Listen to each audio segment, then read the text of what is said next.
I still remember the exact moment I handed her that old black bag. My sister, Lila, stood in my living room with that sweet, pleading smile she always used when she wanted something. Come on, sis. It's just for one night. Your camera gear looks so professional, and mine is falling apart. I have this important date. He's successful, you know? I want to look like I have my life together. I hesitated. That bag had been with me for years. It was scuffed, heavy, and honestly looked like something I'd picked up at a garage sale. But it was mine, a reminder of late nights chasing stories as a freelance photographer, trying to build something real after our parents passed away. Lila was the glamorous one, always chasing the next big thing, the next handsome guy who promised the world. I was the quiet, responsible older sister who kept everything running. I sighed and handed it over. Just bring it back tomorrow, okay? And be careful. Some of that stuff is more important to me than it looks. She laughed lightly, kissed my cheek, and said, "You worry too much. It's just cheap old gear. Thank you. You're the best sister ever." As she walked out the door, something in my chest tightened, but I pushed the feeling away. Family is family, right? I trusted her. That night, I went to bed feeling a quiet kind of peace. Little did I know that one simple favor was about to shatter everything I thought I knew about my sister and pull me into a nightmare I never saw coming. The next morning, Lila didn't call. By afternoon, my phone was blowing up, but not from her. Unknown numbers. Then a blocked call. When I finally answered, a deep, authoritative voice on the other end said words that made my blood run cold. "Ma'am, this is Special Agent Harlan from the Department of Defense. We need to speak with you immediately about government property that went missing last night." My hands started shaking. Government property? What were they talking about? I sat on my couch, heart pounding as the agent explained. That cheap black bag I lent my sister wasn't ordinary photography gear at all. Inside the worn exterior was a highly classified military imaging and surveillance unit, a compact, disguised piece of advanced technology worth over $2 million. It had been in my possession because my late father, a retired military contractor, had been working on a secure civilian testing project. He left it with me for safekeeping with strict instructions: never let it out of my sight, and never tell anyone what it really was. To everyone else, it looked like an old, bulky camera bag with some outdated lenses and a beat up body. I had kept that secret for 2 years. Even Lila didn't know. She always teased me about my junk equipment, calling it pathetic compared to her influencer lifestyle. But last night, she didn't just borrow it for cute date photos. She took it to an upscale restaurant, posing with it like a prop to impress her new boyfriend, a flashy entrepreneur who loved showing off. She posted stories, let him hold it, even let the valet take pictures with it in the background. At some point during the night, the bag was left unattended for just a few minutes, and that was all it took. When Lila finally called me that evening, her voice was panicked and trembling. "Sis, something's wrong. These men in suits showed up at my apartment. They're asking about the bag.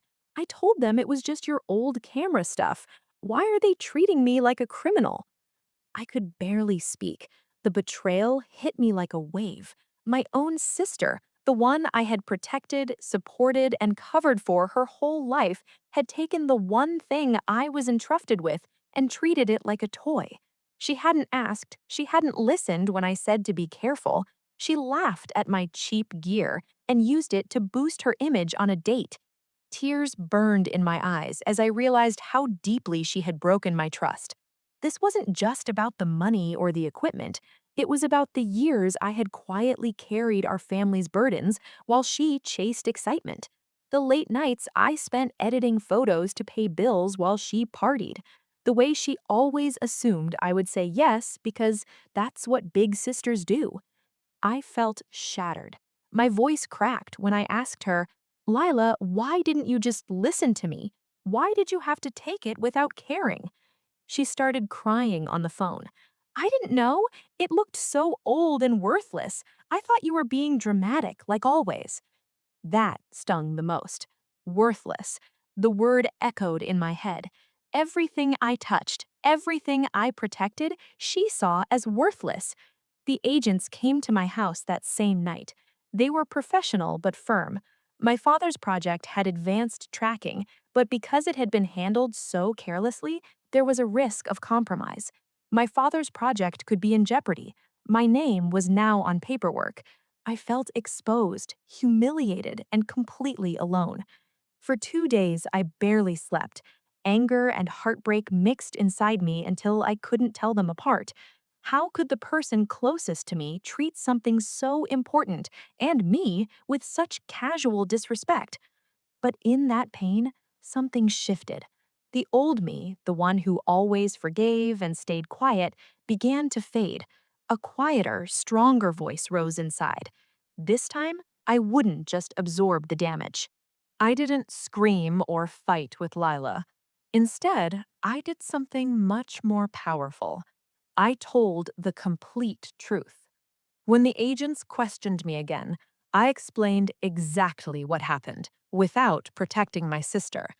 I showed them the text messages where she begged to borrow the cheap gear, and the photos she had proudly posted online with the bag clearly visible. I handed over every detail. Lila was brought in for questioning. The agents made it very clear this wasn't a game. Mishandling classified adjacent military technology carried serious consequences: fines, potential charges, and a permanent mark on her record. Her glamorous date night posts became evidence. The boyfriend distanced himself immediately when he learned the truth. Her social media followers started asking questions. The perfect image she had built began to crumble. She called me in tears again, begging me to fix it like I always had. Please, sis, tell them it was a mistake. You know I didn't mean any harm. This time, my voice was calm and steady. Lila, I spent years protecting you. This time, you need to face what you did. I can't keep saving you from your own choices. The consequences weren't dramatic or destructive, but they were real. She had to pay a substantial fine from her savings. She was required to complete community service and sign documents acknowledging the breach of trust. Her reputation took a quiet but lasting hit in the circles she cared about most. The sister who once mocked my worthless gear now understood its true value and the value of honesty. As for me, I got the equipment back, safely returned under supervision. The project continued, and for the first time in years, I felt lighter. Looking back, that painful night taught me something profound. Family doesn't mean blind loyalty when it costs your peace and integrity. Sometimes the kindest thing you can do for both of you is to let someone face the natural consequences of their actions. It's not revenge in the cruel sense, it's justice wrapped in truth. I no longer hand over pieces of my life so easily. I protect what matters to me now: my time, my trust, my boundaries.